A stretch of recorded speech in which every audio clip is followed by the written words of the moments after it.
বাংলাদেশ জাতীয় দলের সাবেক অধিনায়ক বিশ্ববরেণ্য ক্রিকেটার সাকিব আল হাসানের বিরুদ্ধে এবার হত্যা মামলা দায়ের করা হয়েছে। বাংলাদেশ জাতীয় দলের এই অলরাউন্ডারের বিরুদ্ধে পোশাক শ্রমিক রুবেল হত্যার নির্দেশদাতা হিসেবে বৃহস্পতিবার ডিএমপির আদাবর থানায় একটি মামলা দায়ের করা হয়।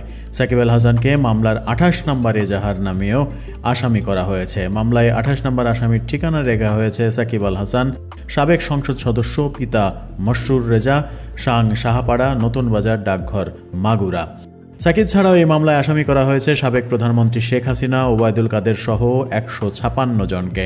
মামলায় অজ্ঞাত আরও 400-500 জনকে আসামি করা হয়েছে।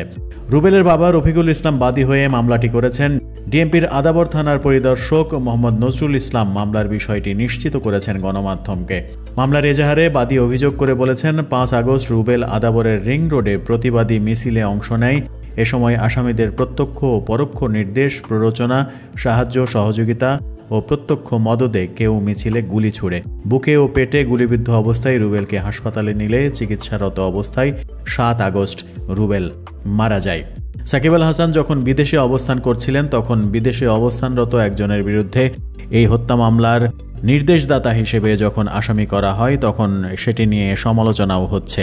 আবার একটা বড় অংশ যারা বিগত সরকারের বিরুদ্ধে নানা রকমের অভিযোগ এনেছে, গণঅভ্যুত্থানের মাধ্যমে বিগত সরকারের প্রধানমন্ত্রী শেখ হাসিনা ভারতে পালিয়ে গেছেন, ঠিক সেই সময়ে শেখ হাসিনার একজন সংসদ সদস্য সাকিব আল হাসানের বিরুদ্ধে এই মামলায় অনেকে খুশিও হয়েছেন।